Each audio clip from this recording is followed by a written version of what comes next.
जी, तो अब हम लोग पढ़ने वाले हैं SNAR रिएक्शन। ये बहुत इंपॉर्टेंट रिएक्शन है बेंजीन की, और ये ड्रास्टिक कंडीशन में होती हैं। इनको SNAR रिएक्शन बोला जाता है, यानी कि न्यूक्लियोफाइल का अटैक बेंजीन रिंग के ऊपर कैसे होगा, ये हम लोगों ने देखना है। जनरली पिछले रिएक्शन जितने भी देखे हम लोगों ने, उस पर बेंजीन अटैक करती थी एज ए न्यूक्लियोफाइल, लेकिन अब न्यूक्लियोफाइल का अटैक बेंजीन पे कैसे होता है ये हम लोग देखने वाले हैं। यानी कि ये क्या है, सब्स्टिट्यूशन न्यूक्लियोफिलिक एरोमेटिक। ये कुछ नाम हिंट दे रहा है हमें कि एरोमेटिक सिस्टम के ऊपर न्यूक्लियोफाइल कैसे आते हैं। बेसिकली बेंजीन रिंग क्या होती है, इलेक्ट्रॉन डेंस होती है, और इसका जो न्यूक्लियोफिलिक बिहेवियर होता है डोमिनेट होता है, क्योंकि इलेक्ट्रॉन रिच है। तो इलेक्ट्रॉन रिच होने की वजह से ये इलेक्ट्रोफाइल्स को तो रिएक्ट करती है, जो हमने EASR रिएक्शन पढ़े थे, लेकिन ये न्यूक्लियोफाइल को अट्रैक्ट नहीं कर सकती, क्योंकि न्यूक्लियोफाइल भी इलेक्ट्रॉन रिच होता है। तो ये बड़ा ड्रास्टिक कंडीशन के अंदर रिएक्शंस होती हैं कि न्यूक्लियोफाइल के साथ न्यूक्लियोफाइल आके अटैक करें। तो हम लोग देखते हैं कि किस तरह अटैक होता होगा। बेसिकली जनरल सी अगर थ्योरी देखें, तो अगर मान लेते हैं बेंजीन रिंग की जो इलेक्ट्रॉन डेंसिटी है और यहाँ पे कोई G लगा हुआ है, अब ये G ग्रुप जो होगा, या तो ये इलेक्ट्रॉन दे रहा होगा या इससे बेंजीन से विथड्रॉ कर रहा होगा। तो अगर कोई न्यूक्लियोफाइल आए, वो क्या करे कि इस G के यहाँ पे अटैक करे और यहाँ पे एक इंटरमीडिएट टाइप बनाए इस तरह करके, ठीक है, और यहाँ पे जो G होगा वो भी अटैच रहे और यहाँ पे न्यूक्लियोफाइल भी आ जाए। अब नेक्स्ट स्टेप में क्या होगा कि ये न्यूक्लियोफाइल यहीं रहेगा और G लीव करके चला जाए। तो हम लोग इस तरह बोल सकते हैं कि यहाँ पे एक नया न्यूक्लियोफाइल आ चुका है, क्योंकि बेंजीन के ऊपर न्यूक्लियोफाइल आया है। That's why aromatic nucleophilic substitution बोलेंगे, क्योंकि न्यूक्लियोफाइल ने सब्स्टिट्यूट किया है, इस G को निकाल दिया है और खुद वो आ चुका है। अब ये जो स्टेप होता है ये RDS होता है, स्लो होता है। स्लो क्यों होता है? क्योंकि ये भी इलेक्ट्रॉन रिच है और ये भी इलेक्ट्रॉन रिच है, दोनों में थोड़ा सा रिपल्शन भी होगा, तो इसको थोड़ा सा मुश्किल होगा।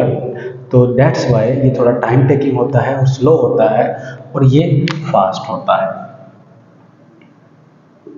ठीक है। तो इस तरह ये नया ग्रुप आ चुका है। इसको हम लोग एक और नाम भी देते हैं, इसका नाम हम लोग इप्सो सब्स्टिट्यूशन भी बोलते हैं। IPSO, इप्सो substitution. इप्सो जो पोजीशन है, इसको आर्थो बोलते हैं, इसको मेटा बोलते हैं और इसको पैरा बोलते हैं। जहाँ पे ऑलरेडी ग्रुप लगा होता है, जिसके लिहाज से ये नाम दिए जाते हैं, इस पोजीशन को इप्सो पोजीशन बोला जाता है। यानी कि इप्सो पोजीशन पे न्यूक्लियोफाइल अटैक करेगा, पुराने न्यूक्लियोफाइल को हटाएगा और खुद आके जुड़ जाएगा। सब रिएक्शन के अंदर हम लोग यही काम करेंगे, लेकिन अब देखना है कि ये किस तरह होता है।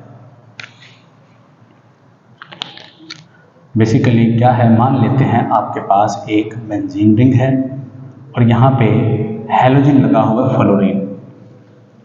अब आपको पता होना चाहिए कि फ्लोरीन क्या होता है। ये इंडक्टिव से विथड्राइंग होता है।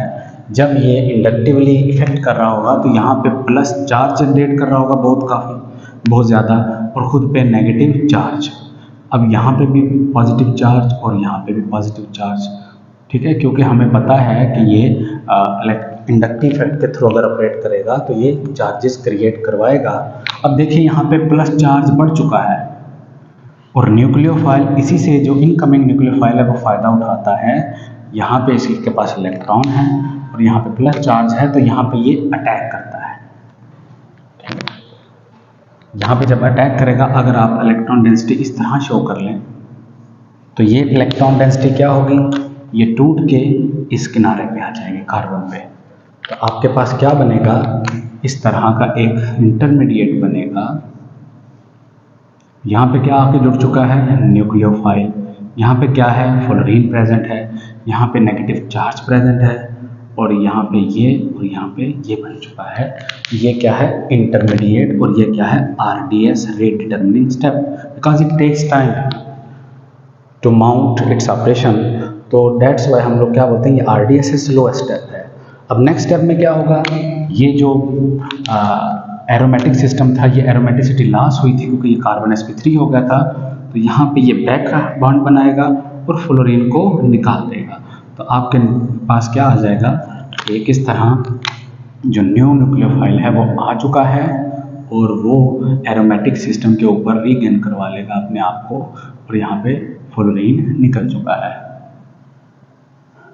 ठीक है, तो ऐसे रिएक्शन को क्या बोला जाएगा, SNAR रिएक्शन, जिसमें एक एरोमेटिक सिस्टम के ऊपर न्यूक्लियोफाइल आता है और वो अपना काम करता है। ये generally reaction normal room temperature पे नहीं होती हैं, ये एक्सेप्शनल रिएक्शंस हैं जो कि डिस्कवर की गई हैं, और ये बहुत ही ड्रास्टिक कंडीशन में होती हैं। ड्रास्टिक से क्या मुराद है कि हाई टेम्परेचर, हाई प्रेशर और हाई कंसंट्रेशन ऑफ न्यूक्लियोफाइल होना चाहिए। तीन चीज़ें होनी चाहिए। ठीक है, हाई टेम्परेचर मतलब वाइब्रेशन, बांड तोड़ने के लिए जो एनर्जी है वो भी होनी चाहिए। हाई प्रेशर ताकि मॉलिक्यूल क्लोज रहें। ठीक है, हाई कंसंट्रेशन का मतलब क्या, बहुत ज़्यादा न्यूक्लियोफाइल होंगे तो प्रोबेबिलिटी ऑफ अटैक बढ़ जाएगी। जब प्रोबेबिलिटी ऑफ अटैक बढ़ेगी तो ये रिएक्शन फॉरवर्ड डायरेक्शन के अंदर जाएगी, क्योंकि न्यूक्लियोफाइल काफ़ी ज़्यादा है तो वो अटैक की पॉसिबिलिटी ज़्यादा है और फॉरवर्ड डायरेक्शन में रिएक्शन ज़्यादा फिजिबल होगी। अब एक डोज प्रोसेस की बात की जाती है, जो क्या है, फिनोल का मेथड है प्रिपरेशन का। ये क्या होगा, क्लोरीन या क्लोरोबेंजीन ले ली जाती है और इसके ऊपर जब NaOH बहुत ज़्यादा कंसनट्रेटेड अमाउंट के अंदर ऐड किया जाता है तो इसमें से न्यूक्लियोफाइल कौन सा निकल के आता है, OH निकल के आता है। ठीक है, अगर यहाँ पे कोई बेसिक स्ट्रक्चर होता तो ये बेस के तौर पे काम करता, तो ये बेसिकली अटैच क्या करेगा, क्योंकि जो हैलोजन है ये यहाँ पे प्लस चार्ज क्रिएट करवाएगा, पार्शियल प्लस चार्ज जब यहाँ पे क्रिएट करवाएगा तो ये यहाँ पे आके अटैक करेगा और ये जो बॉन्ड डेंसिटी है या इलेक्ट्रॉन डेंसिटी है ये यहाँ पे शिफ्ट हो जाएगी। तो आपके पास कुछ इस तरह का स्ट्रक्चर बन जाएगा। ये OH आ गया है, ये क्लोरीन ऑलरेडी मौजूद था और यहाँ पे नेगेटिव चार्ज, और उसके बाद यहाँ पे ये आ गया। अब इसमें जो कंडीशन होती हैं वो 360 या 300 के लगभग टेम्परेचर लेते हैं, बहुत ज़्यादा टेम्परेचर है रूम टेम्परेचर से। प्रेशर जो होता है वो कम से कम 100 से लेके 200 ATM के आसपास होता है। अब आप ये अंदाज़ा लगा सकते हैं कि आपके ऊपर जो अभी प्रेशर लग रहा है एटमॉस्फेयर का वो 1 ATM है, तो ये 200 ATM कितना ज़्यादा प्रेशर होगा। तो ये ड्रास्टिक कंडीशंस होंगे। ठीक है, और ये कंसनट्रेटेड होगी बेस। जब ये यहाँ पे वापस अटैक करेगा तो एक को निकलना पड़ेगा, OH निकले तो ये वापस रिएक्शन आएगी, क्लोराइड निकले तो ये आगे जाएगी। तो ये अगर फॉरवर्ड में प्रोसीड हो रही है तो आपके पास क्या आएगा, एक फिनोल का स्ट्रक्चर आ जाएगा। ये फिनोल आपने तैयार कर ली। तो ये बेसिकली डो था, एक साइंटिस्ट उसने यूज़ किया था ये सबसे पहले। डेट्स वाई इसको क्या बोला जाता है, डोज प्रोसेस ऑफ फिनोल। तो हम लोग बोल सकते हैं कि SNAR रिएक्शन की एप्लीकेशन है डोज प्रोसेस, जिसके नतीजे में ये हमारे पास फिनोल बन के आता है। इसी तरह ही एक और रिएक्शन है जो बेंजीन सल्फोनिक एसिड जो है, हमने देखा था कि SO3H अगर फिनोल इसके बनाना हो इससे तो यहाँ पे NaOH यूज़ करके सबसे पहले ये फिन ऑक्साइड या सल्फ ऑक्साइड जैसा बनाते हैं हम लोग। उसके बाद जब इसको NaOH से फ्यूज़ किया जाता है, ठीक है, फ्यूज़, तो तब ये क्या होता है कि यहाँ पे ये अटैक करता होगा और इसको निकालता होगा। तो यहाँ पे ये बन जाता है फिन ऑक्साइड जैसा, या फिनोल डायरेक्ट हम लोग लिख सकते हैं। तो दीज आर SNAR रिएक्शन, सो जिसमें न्यूक्लियोफाइल बेंजीन के ऊपर आता है। नॉर्मली बेंजीन इलेक्ट्रोफाइल की तलाश में होती है, एज ए न्यूक्लियोफाइल खुद अटैक करती है या एक्ट करती है, लेकिन अब न्यूक्लियोफाइल जो है हमारे पास वो यहाँ पे अटैक कर रहा है। That's why these are named as substitution nucleophilic aromatic reactions. और यहाँ पे एक और भी कंडीशन देखनी है कि ये जो न्यूक्लियोफाइल है ये इससे स्ट्रॉन्गर होना चाहिए। अगर ये वीकर होगा ये निकलेगा ही नहीं, ये स्ट्रांगर होगा तो इसको मार के ये निकाल देगा। तो स्ट्रेंथ ऑफ न्यूक्लियोफाइल पे भी चीज़ें ये करती हैं, ठीक है। तो अब हम लोग मज़ीद इसकी अगर एलेबोरेशन देखें तो वो आपके पास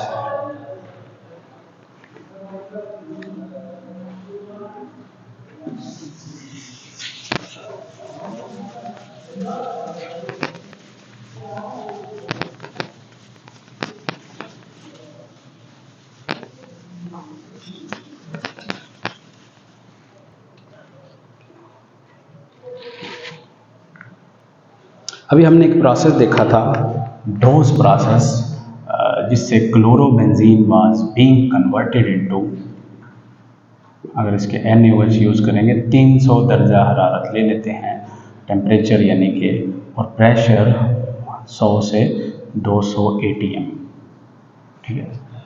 तो यहाँ पे क्या बनता है आपके पास, डायरेक्ट फिनॉल बनेगा।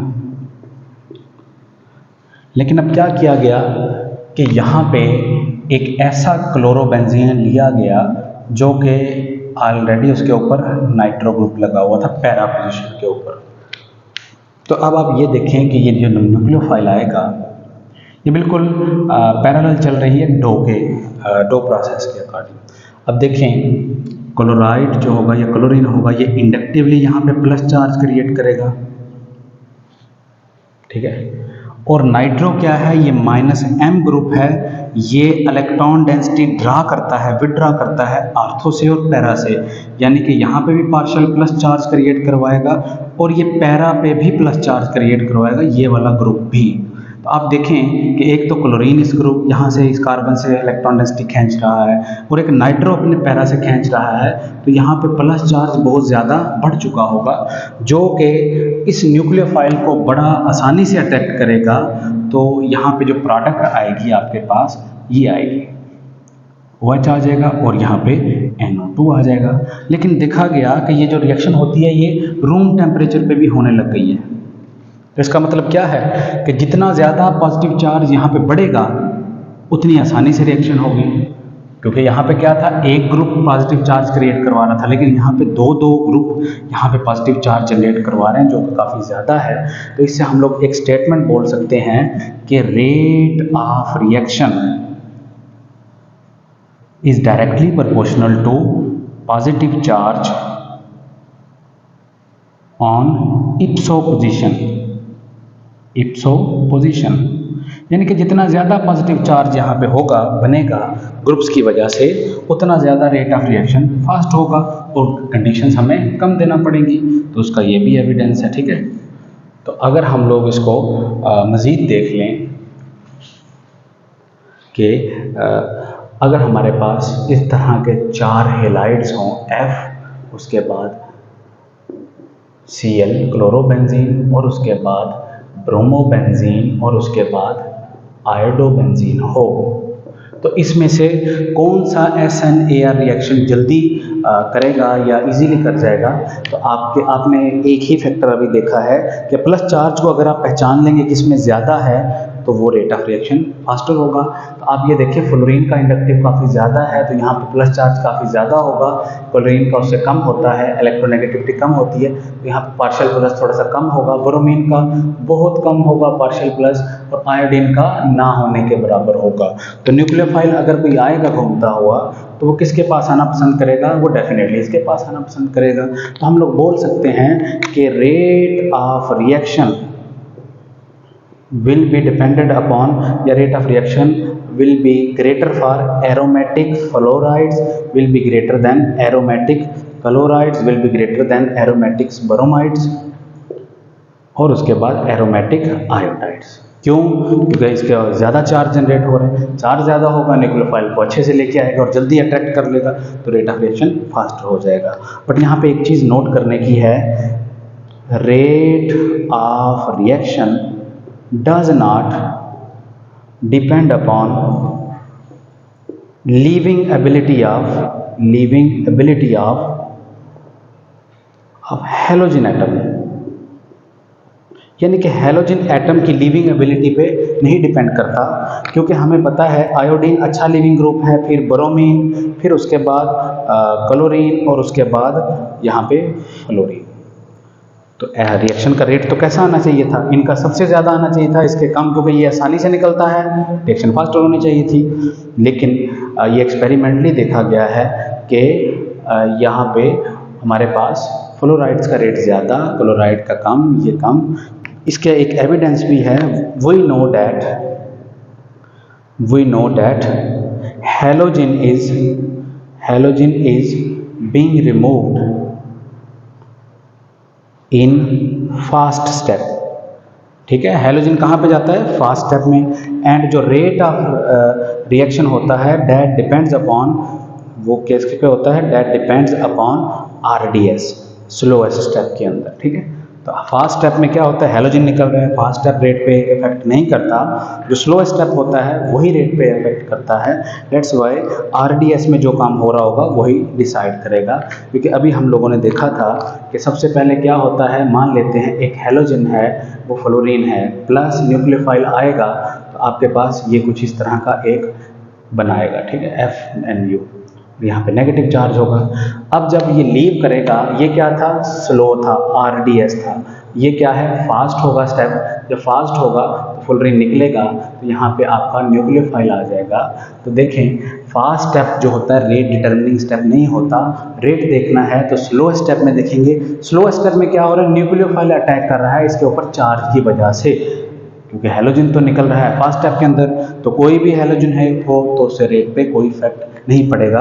वो अच्छा छोड़ने वाला अच्छा लिविंग ग्रुप है या बुरा लिविंग ग्रुप है, तो वो डिपेंड नहीं करेगा रेट के ऊपर, या इफेक्ट नहीं करेगा रेट के ऊपर। रेट के ऊपर सिर्फ और सिर्फ इफेक्ट कौन करेगा, पॉजिटिव चार्ज। तो ये थ्योरी है SNAR रिएक्शन की, जिसमें पॉजिटिव चार्ज जो होता है वही इफेक्ट करता है रेट ऑफ रिएक्शन के ऊपर। पुराना न्यूक्लियोफाइल उतरता है और नया न्यूक्लियोफाइल आता है। कंडीशन क्या है कि new incoming nucleophile should be stronger than the old और लिविंग हैलोजन एटम और एनी अदर ग्रुप। अगर इसकी कुछ एग्जांपल करें हम लोग इसका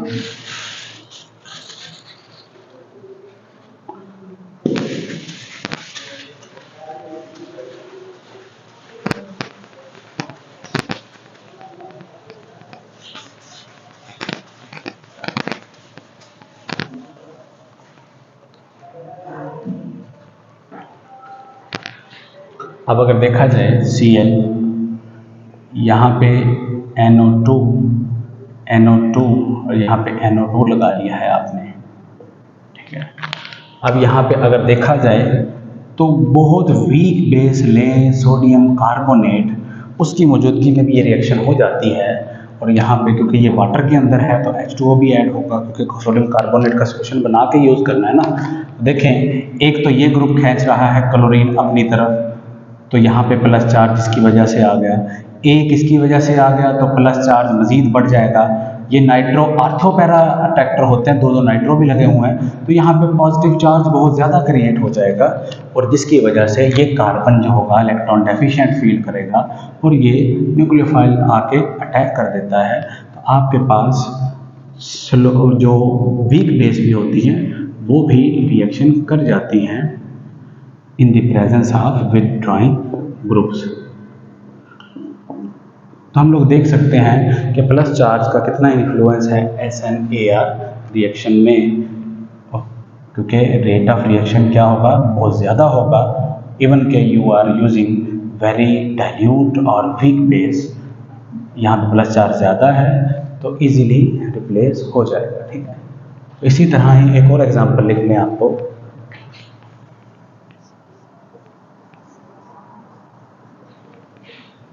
NO2। अब अगर इसके सामने न्यूक्लियोफाइल आएगा, मान लेते हैं NaOH, अब हमें डिसाइड करना पड़ेगा कौन सा फ्लोरीन उतरेगा। ठीक है, अब देखें, ये जो NO2 ग्रुप है ये आर्थो और पैरा से इलेक्ट्रॉन डेंसिटी विड्रॉ करता है। अब इसका आर्थो पोजीशन कौन सा, ये यहाँ पे कुछ नहीं लगा, इसका पैरा कौन सा, ये, तो ये प्लस चार्ज कहाँ पे क्रिएट करवाएगा, इस जगह पे, इस पे कोई लेना देना नहीं होगा। इंडक्टिव ना होने के बराबर है इसका, क्योंकि एक कार्बन, दो कार्बन, तीन तो नेग्लिजिबल होगा। यानी कि न्यूक्लियोफाइल अगर आएगा तो उसको प्लस चार्ज कहाँ पे मिलेगा, इस जगह मिलेगा। तो इसको निकालेगा, इसको वो कुछ नहीं कहेगा, क्योंकि ये खुद ब खुद इतना चार्ज जनरेट नहीं कर रहा। अगर इसको ऑप्शन मिले दोनों जगह तो ये यहाँ पे प्रेफरेबली अटैक करेगा, क्योंकि यहाँ को -m का इसको सपोर्ट मिल रहा है। तो यहाँ पे क्या हो जाएगा, ये यहाँ पे OH आ जाएगा और उसके बाद यहाँ पे फ्लोरीन ही रहेगा, तो NO2 यहाँ पे रहेगा। तो एक ही ये रिप्लेस होगा, दूसरा में क्यों नहीं होगा ये वाला, क्योंकि इसके सपोर्ट में कोई ग्रुप मौजूद नहीं है। ठीक है, तो आप लोग ये भी देख सकते हैं कि ग्रुप्स का क्या इन्फ्लुएंस है या डायरेक्टिविटी का क्या इन्फ्लुएंस है, कि अगर कोई आपने न्यूक्लियोफिलिक या SNAR रिएक्शन करवानी है तो उसमें ग्रुप्स सपोर्ट करेंगे, तब वो सब्स्टिट्यूशन होगा, अदरवाइज थोड़ा डिफ़िकल्ट होगा।